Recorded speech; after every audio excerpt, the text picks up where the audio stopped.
Pathfinders of the Dark. Book 1, The Battle of Mars.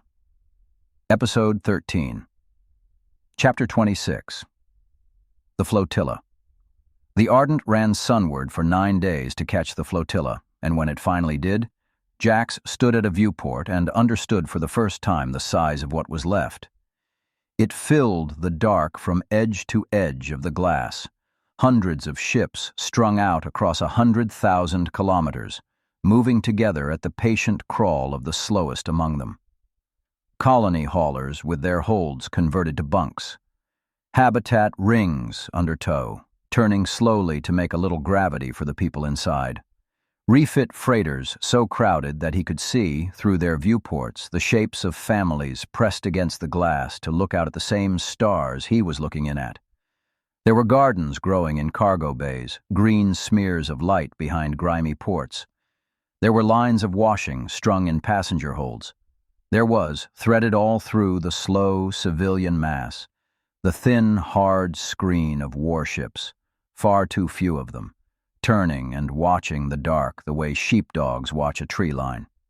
This was the Pilgrim Flotilla, and it was, Calder told him quietly, most of what remained of the outer colonies. Everyone who had gotten out, everyone the Verithra had not yet reached. All of it running for Earth, because Earth was the last line, and behind Earth there was nowhere left to run. 2 million people, give or take, Calder said. She was on her feet again, the leg strapped and stubborn. That is the number they stopped saying out loud because it only goes down. She looked at it a while. That is what we were dying for on that rock. Right there. That is the thing. They docked at the flagship, a battered fleet carrier called the Meridian, and Jax learned at once that he was expected, and that being expected was a different kind of weight than being unknown. Ilara's data had gone ahead of them on the Ardent's tight beam, and it had gone all the way up, and the people who met them at the airlock were not deckhands but staff officers, and they took Ilara one way with her crystal, and Jax another.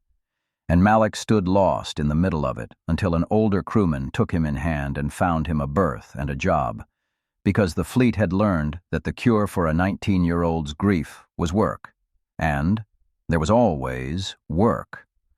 Jax was brought to Admiral Dovich in a cramped strategy room that smelled of old coffee and recycled air. She was a small woman with gray, cropped close, and eyes that had not slept properly in a long time, and she didn't stand on ceremony. She had Ilara's findings open on the table in front of her, and Calder's account beside it. And she looked at Jax the way a starving person looks at the first real food in weeks, with hope she didn't quite trust. Sergeant Calder says a swarm broke and ran from you in the open, she said. Your scientist says the same, and explains why, and the why is the most important thing anyone has handed me since this war started. She tapped the table. 3 years, mechanic. 3 years of running and dying and losing worlds, and the one consistent fact was that we could not make them stop. They are faster than us, and they think as one, and they are always a step ahead, and you cannot beat a thing that is always a step ahead. She leaned back, and then a half-dead drive tech off a lost ship stands up in the dirt, and 1,000 of them turn and flee. So, I am going to ask you to do it again on purpose where my whole fleet can see it, and then I am going to ask you to teach us how to do it every time. Will you? Jax thought of Stone and Pell and the empty chairs, and Cass saying, do not let them turn you into a thing that does not feel the price. He thought of 2 million people strung out across the dark in ships full of laundry and gardens and children pressed to the glass. It is not just me, he said, as he had said on the Ardent, because it was the truest thing he had. On my own, they spread out and deny me. It only works paired with what she built. And even paired, it costs. I want you to understand that going in. Whatever this becomes, it is going to cost you the rarest thing you have, and there are only a handful of us left. I know exactly how few of you there are, Dovich said, and for a moment the hope went out of her face and left only the tiredness. There are 4. You make 5. She let that sit. Go and meet the others. They have been waiting a long time for someone to bring them something that works. Chapter 27. The Remnant. There were 3 of them aboard the Meridian, and a 4th, Jax was told, deployed on a far picket and not expected back. And that was the whole of the Pathfinder program now, 5 including himself, where there had once been dozens. They had a small wardroom to themselves, set a little apart from the rest of the ship, and Jax understood the moment he walked into it that it was the same room as the bare room on the nameless moon, the same room as any place that gathers people. The rest of the world watches with hope and fear. The empty chairs were not drawn here. They did not need to be. Everyone in the room could feel them. Ren was the senior, and she had lasted 7 years, which Jax now knew well enough to find almost unbearable to look at. She had the tremor and the burst vessels and the careful economy of a person rationing a body that is being spent. But where Sable had been all grief, Ren was something gentler, a calm that had come out the far side of grief into a place Jax did not have a word for. She rose when he came in and took his hand in both of hers, the tremoring one steadying itself against the other, and she looked at him for a long moment. "You made one break and run," she said. It was not a question. "In the open, all of it at once." "Yes. I have stuttered them, bought seconds, the way the disruptors do, the way we all have." She shook her head slowly. "I have never made the whole of one turn and flee. In 7 years. There was no envy in it. There was something closer to relief, as if she had been carrying a question a long time and someone had finally answered it. Then it is real. We always told ourselves it was, the old stories, the engagements early in the war. But none of us had done it, and a thing you cannot do starts to feel like a thing that never happened. She drew him into the room. "Sit. You are home, for whatever that is worth, which is not much, but it is more than you have had." The 3rd was younger than Jax, a quick, bright person named Juno who had been pulled off a pilgrim ship 18 months ago and had not yet met the bill, and it showed in the way it shows in the young, a belief, not spoken but plain, that the cost was a thing that happened to other people. Juno asked Jax 100 questions about the depot, hungry, leaning in, and Ren let it go on for a while and then said mildly, "Juno," and Juno stopped, and Jax saw the flash of the boy under the Pathfinder, and it reminded him of Malik and of himself, and it frightened him. They worked over the days that followed with Alara and the fleet's surviving science staff, and the work was the turning of an accident into a doctrine.